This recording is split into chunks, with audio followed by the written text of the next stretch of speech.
Coucou à tous, me voici pour une nouvelle vidéo. Alors comme je l'ai dit dans ma vidéo de retour, je vais faire souvent des vidéos avec des thèmes.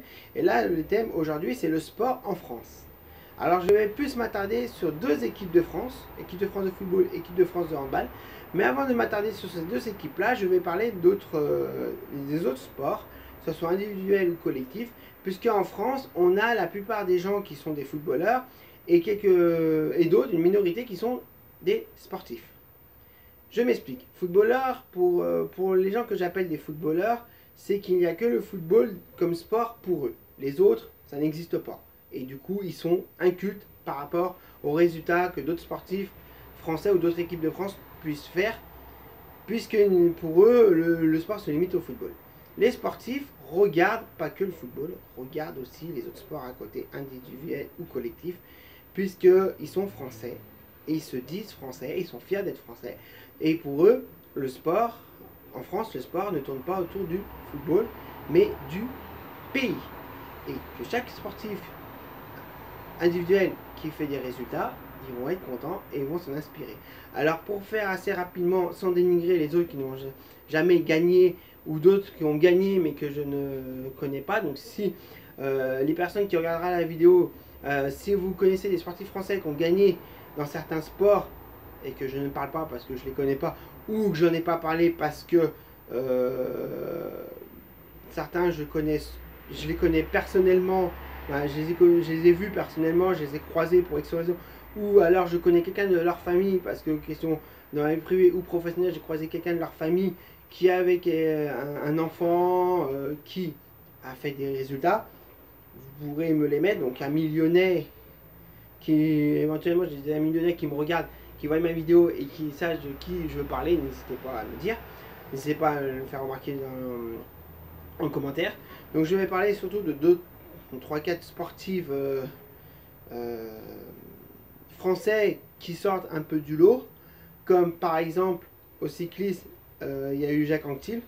Je pense que même les plus jeunes qui suivent le cyclisme ont entendu parler de Jacques Anquetil qui a gagné 5 fois de suite le Tour de France. Voilà, donc ça remonte il y a plusieurs années en arrière, je n'ai plus les dates exactes, je les avais regardées, j'avais vu, mais je n'ai plus les dates exactes. Dans ce sport-là, plus récemment, à la fin des années 90, début des années 2000, même si ce n'était pas des victoires au Tour de France, je vais parler de Richard Virenque qui a été 7 fois, gagné 7 fois, je ne pense pas de suite, mais 7 fois le titre de meilleur grimpeur du Tour de France. Donc c'est quand même une distinction qui, mine de rien, a le mérite d'être là. On va parler du judo avec tout d'abord David Douillet, qui a été le premier judoka hors norme français à avoir été double champion olympique. Je ne sais pas, en titre mondial et en titre européen, je ne sais pas combien il en a gagné, je n'ai pas d'idée. Je me renseignerai auprès de mon frère qui lui fait du judo, en saura plus que moi, et dès que je le sais, je le mettrai en commentaire. Ensuite, derrière, il y a Teddy Riner. Là, pareil, je verrai avec mon frère, ou je regarderai simplement sur internet, parce que lui aussi il fait du judo, et comme il fait du judo, donc il peut en savoir beaucoup plus que moi. Mais je crois qu'il a été déjà au moins double champion olympique. Donc c'est des Français qui portent fièrement le pays, voilà. Sans oublier Renaud Lavillenie au saut à la perche, sans oublier aussi les Sébastien en WRC, donc d'abord Sébastien Loeb, puis Sébastien Ogier, dont la France a un record, je pense, dans ce sport-là, 15 fois championne du monde avec en combinant deux sportifs différents, qui ont le même prénom. C'est un hasard, mais bon, c'est comme ça. Donc quand on est d'un autre pays, où on a un champion, quelqu'un qui a un très bon niveau, et qu'on voit que la France domine ce sport depuis 15 ans, avec deux pilotes différents, voilà, et que même à la fin de la domination de Sébastien Loeb, Sébastien Ogier est arrivé avant que Sébastien Loeb prenne sa retraite, et il y a eu 2 ou 3 saisons où le premier c'est Sébastien Loeb, le deuxième c'est Sébastien Ogier, qu'on voit sur le podium deux Français de suite, deux Français à la première et à la deuxième place. Je pense que la concurrence doit être vraiment dépitée. Mais bon, c'est des performances qui méritent d'être saluées, parce que c'est des performances hors du commun, et je pense que c'est des records que les autres pays auront du mal à battre, donc qui sont français. autant en être fier. Donc voilà, c'est des sportifs français, j'en oublie, donc n'hésitez pas à dire d'autres personnes. Laure Manodou chez les femmes, lors de son début de carrière entre 2004 et 2008, qui s'est fait un palmarès en 4 ans que très peu de nageuses se font, même des fois sur 10-15 ans. Donc voilà, son frère a pris un peu la relève chez les hommes, mais souvent on dit que c'est plus dur chez les hommes que chez les femmes, mais bon voilà quoi, le niveau est homogène d'un côté comme de l'autre, et puis chacun fait avec ses moyens. En parlant des sports collectifs, c'est vrai que l'équipe de France de rugby et de volley n'a jamais gagné de titre majeur, que ce soit au niveau européen ou au niveau mondial. Si peut-être au niveau européen, l'équipe de France de volley, il faudra que je vérifie, mais au niveau européen, l'équipe de France de rugby, il n'y a pas de Coupe d'Europe. Ce qui peut être l'équivalent malgré tout, même si c'est inférieur, c'est le tournoi Destination, que la France a quand même très souvent gagné. Mais bon, 6 nations, 5 matchs à faire, voilà. On gagne les 5 matchs, chose qui n'est pas facile à faire. On a gagné le tournoi. On peut en gagner 4 et en perdre 1 et être vainqueur du tournoi, voilà. Donc c'est pas facile aussi à faire, mais ça reste un petit tournoi. C'était un peu comme le tournoi de France organisé en 97 avant la Coupe du Monde 98 en football avec 4 pays. Il y avait la France, le Brésil, l'Italie et le quatrième, je crois que c'était l'Allemagne. Je me rappelle plus trop, mais bon voilà.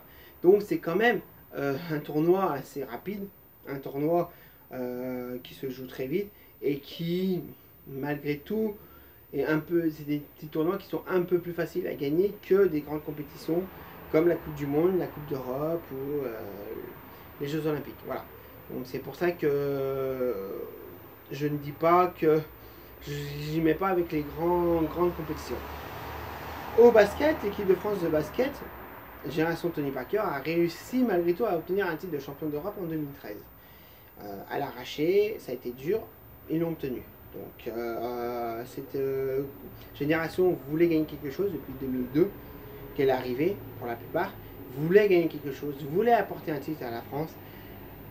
Elle a apporté un titre de champion d'Europe, on peut leur dire bravo. C'est quand même quelque chose, c'est quand même pas facile aussi à gagner, sachant qu'au basket, en Europe, il y a quand même l'Espagne. L'Espagne qui, entre guillemets, est un pays où il y a dans beaucoup de sports, on voit des Espagnols où les équipes d'Espagne sont là. Il y a le football, il y a le handball aussi, il y a le basket. Donc déjà, ça fait 3 sports collectifs où l'Espagne arrive très souvent, donne du fil à retordre à la France. Et il y a des sports individuels où il y a des Espagnols aussi qui cartonnent, comme au tennis avec Rafael Nadal, lors de sa génération, joue encore au tennis, mais a fait partie des meilleurs joueurs au monde, a été numéro 1 mondial, même si Federer, de manière générale, on le dit au-dessus. Rafael Nadal est le meilleur joueur de tennis au monde sur terre battue. Son palmarès est impressionnant. Donc en France, on n'a pas l'équivalent dans ce sport-là, malheureusement.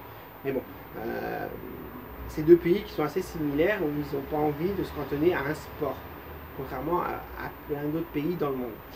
Donc, pour revenir à la France, elle a eu pas mal de résultats positifs dans plusieurs sports, même des victoires, même au niveau individuel.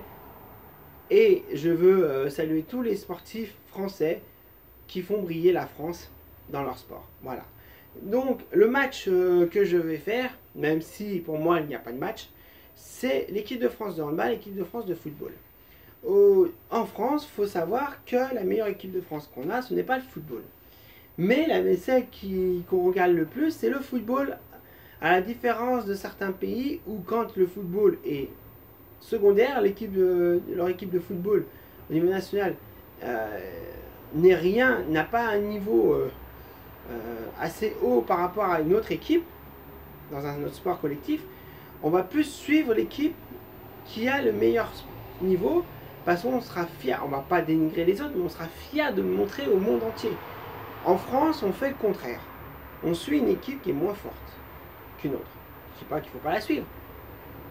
Mais quand une équipe brille, l'équipe de France de handball, et que l'autre fait un fiasco, l'équipe de France de football, et ben aux yeux du monde, on fait voir le fiasco et pas là où on est content, on est ravi, là où l'équipe qui représente bien la France. Au lieu de cacher le fiasco, on le fait voir aux Français puis au monde entier. Donc c'est ça qui m'insupporte le plus aujourd'hui, C'est pourquoi je fais plus cette vidéo sur le football et le handball sans dénigrer les autres sports comme je viens d'en parler précédemment. Et pour faire voir que le match entre les deux, bah il n'y a pas match et vous allez vite le comprendre. Équipe de France de football. La Coupe du Monde existe depuis 1930. Je crois que c'était la 22e Coupe du Monde organisée depuis 1930. Calcul rapide. 30, 34, 38, 50, 54, 58, 62, 66, 70, 74, 78, 82, 86, 90, 94, 98, 2002, 2006, 2010, 2014, 2018. Oui, je crois que oui, c'était la 21e ou 22e Coupe du Monde organisée au football. La France a, si je ne me trompe pas, une quinzaine de participations, ce qui veut dire qu'il y a eu des Coupes du Monde où la France n'était pas qualifiée. Je suis né en 86, première Coupe du Monde que j'ai suivie, 1994, la France était éliminée. Je n'ai pas suivi les éliminatoires, j'étais petit, mais j'ai commencé à m'intéresser au foot, à suivre le foot en 94 justement. La France n'était pas en Coupe du Monde. J'ai fait, oh, mon pays n'est pas en Coupe du Monde. Voilà. Donc, depuis que je suis la première Coupe du Monde que j'ai suivie, la France n'était pas. Le handball, c'est différent. En 2001, j'ai commencé plus à m'intéresser au handball, puisqu'ils ont gagné leur deuxième titre de champion du monde. C'est comme ça que j'ai su qu'ils avaient déjà gagné en 95, donc 3 ans avant l'équipe de France de football, qui a gagné leur premier titre de champion du monde. Au niveau européen, quand l'équipe de France de handball a gagné son premier titre de champion du monde, il n'avait encore jamais gagné de titre européen. Pour le football, c'était le contraire. 1984, l'équipe de France de football gagne son premier titre européen. 2000, ils récidivent en gagnant leur deuxième titre européen. Jusque-là, l'équipe de France de handball, jusqu'à les années 2000, ils n'avaient qu'un titre de champion du monde. La France au football totalisait un titre de champion du monde et venait de gagner leur deuxième titre de champion d'Europe. Donc jusqu'ici, l'équipe de France de football avait un palmarès, mais ce n'était pas énorme, un peu plus grand que l'équipe de France de handball. Mais c'est après les années 2000 que la tendance s'est inversée et surtout a basculé au niveau du handball de manière énorme. On a une génération dorée en 98-2000.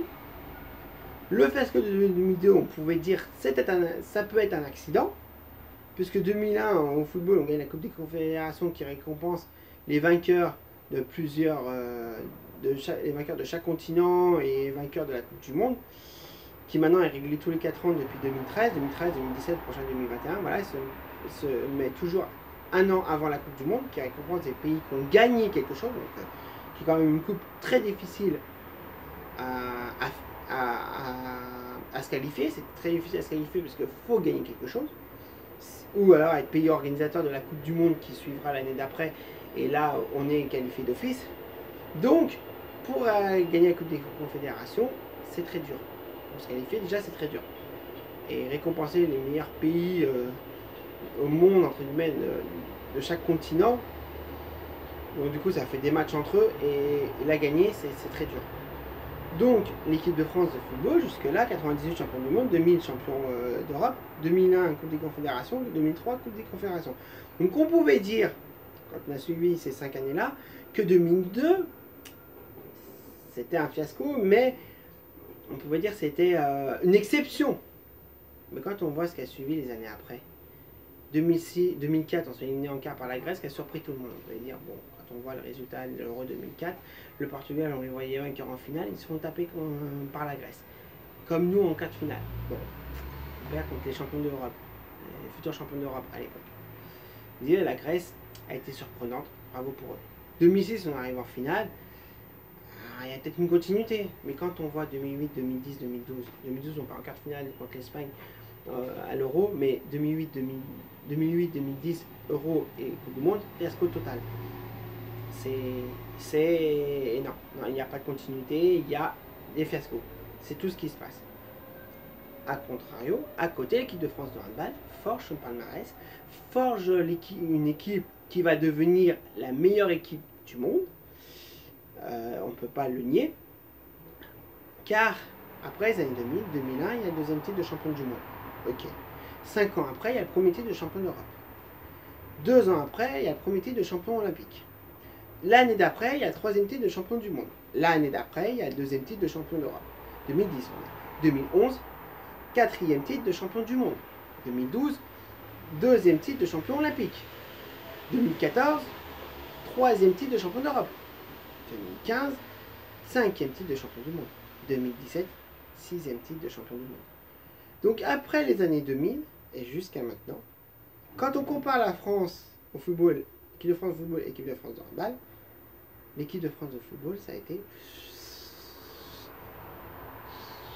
Voilà, l'équipe de France de handball, ça a été monté et stagné, et resté en haut. Voilà. Même s'ils n'ont pas gagné toutes les années, ils ont gagné beaucoup de choses, et quand ils perdaient, c'était pas des fiascos, c'était des demi-finales très souvent. Ils arrivaient en demi-finale et ils finissaient 3e ou 4e. Voilà. Donc on ne peut pas appeler ça de fiasco, on peut appeler ça des très bons résultats. Il y a les victoires, et il y a quand on ne gagne pas, mais les résultats sont là. Aujourd'hui, on a une équipe de France qui a 2 étoiles sur un maillot, une autre qui a 6 étoiles, et qui dans quelques mois va jouer la Coupe du Monde pour une 7e étoile. Et si elle gagne la Coupe du Monde, sera le seul pays à avoir un maillot avec 7 étoiles. Aujourd'hui, elle en a 6 et elle partage ce record avec la Russie qui a 6 étoiles aussi au volley. 6 fois champion du monde de volley. Donc, quel que soit le sport, être champion du monde, ça ne vient pas en claquant des doigts. C'est pas possible. Donc, chaque sport, il est très difficile d'être champion du monde, que ce soit en collectif ou individuel. Être champion du monde, c'est-à-dire qu'on a vraiment surclassé tout le monde et qu'on a été le meilleur à ce moment-là. Ça ne veut pas dire qu'on est les meilleurs au monde. Ce sont les sports individuels, ça ne veut pas dire qu'on est les meilleurs au monde dans ce sport-là.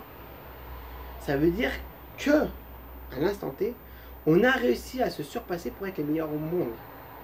Si on veut être les meilleurs au monde, incontesté, il faut que la longévité dans le temps dure, comme l'équipe de France de handball, qui est arrivée au début des années 90 avec une équipe qui a commencé à porter le handball au haut niveau, et qui au fil du temps s'est installée au toit du monde. Puisque les titres, voilà, mais si dans les 20 prochaines années, on ne fait plus rien, on fait des résultats en dents de scie, et qu'un autre pays fait ce que nous on fait, il sera devant nous, il n'y a pas de souci. Il deviendra le meilleur au monde. Mais pour être numéro 1 au handball, pour moi, il faut vraiment qu'un pays fasse des résultats très homogènes et des résultats exceptionnels comme l'équipe de France de handball l'a fait. Et là, oui, contrairement au football, pour moi, même s'il y a un classement FIFA qui est fait très souvent, qui est refait très souvent, où actuellement on dit qu'on est les numéro 1, je dis actuellement on a réussi à hausser notre niveau pour battre les meilleurs au monde. On ne les a pas rencontrés. L'Allemagne, on ne l'a pas rencontré en Coupe du Monde. Malgré être une des meilleures équipes au monde, eh ben, ça n'a pas empêché de faire un fiasco cette année. Voilà, ça peut arriver à tout le monde. Voilà. Le Brésil, le fiasco, ils l'ont fait en 66 avant, pour moi, qui domine le monde au niveau... qui domine le football au niveau mondial, où ils commençaient à monter parmi les meilleurs au monde. Et cette année, le Brésil, on ne les a pas éliminés, puisque c'est la Belgique qui, pour moi, même si j'adore les Belges, a fait un résultat magnifique, une surprise magnifique à avoir sorti le Brésil en quart de finale, chose qui n'est pas rien.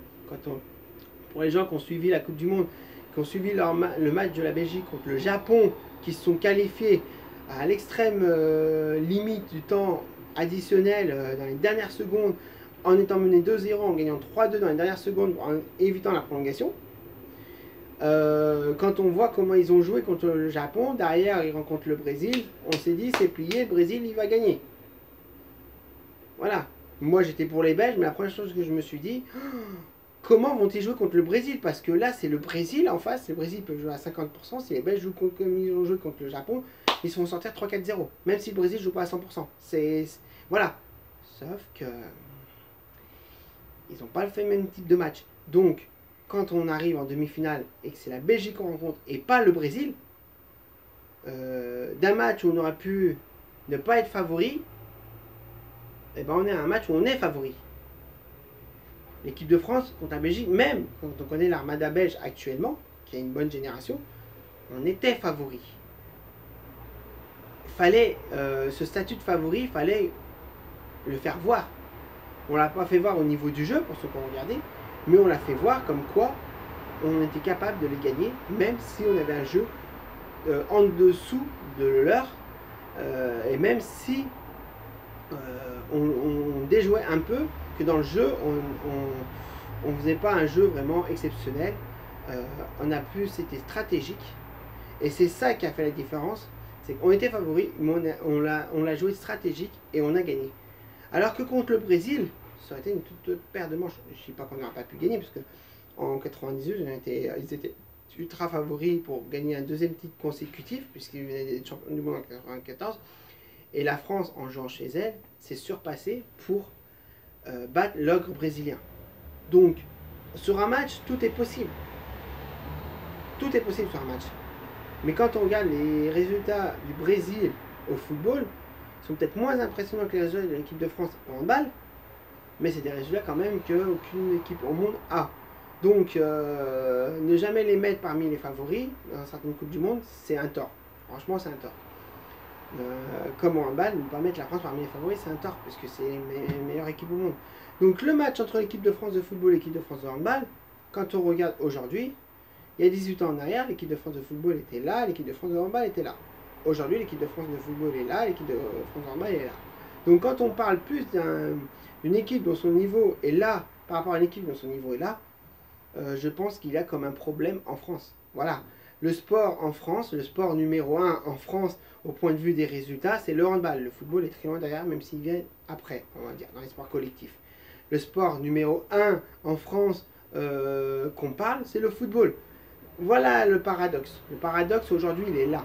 Le paradoxe aujourd'hui, c'est que les titres de champion d'Europe ou du monde de l'équipe de France de handball est passé un peu inaperçu, puisqu'ils en ont gagné pas mal quand l'équipe de France de football faisait des fiascos et il se passait des choses inadmissibles qu'on mettait en plein dans la presse. Donc la presse française, tellement conne, tellement abrutie, en gros les journalistes de cette époque étaient plus des connards ou des connasses que des gens bien, puisqu'ils mettaient en vue une équipe de France avec son fiasco, plutôt qu'en vue une équipe de France avec tous ses titres. Et tout le palmarès qui s'est construite. Donc, pour moi, le match, il n'y a pas lieu d'être. 6 étoiles sur un maillot est largement plus fort que 2 étoiles sur un maillot. Je suis français, j'encourage toutes les équipes de France. Je n'en bannis aucune. Je bannis juste les journalistes français et l'État français qui sont pour moi des gros cons à faire voir des choses inadmissibles plutôt que de faire voir des choses valorisantes. On a un pays, il fait des choses bien, dans le sport aussi, il faut y valoriser, il faut en parler, et je pense que je n'y manquerai pas à faire des fois des petites vidéos pas aussi longues, peut-être de 3 à 4 minutes, chaque fois qu'un sportif français fera quelque chose, que ce soit un sport individuel ou collectif, pour parler, pour faire voir aux Français que la France, dans le sport, se débrouille pas mal au niveau mondial. Pas qu'au niveau européen, mais au niveau mondial. Même si elle ne gagne pas de partout, elle est là. Elle a des représentants. Voilà. Donc c'était le premier sujet, c'était le sport.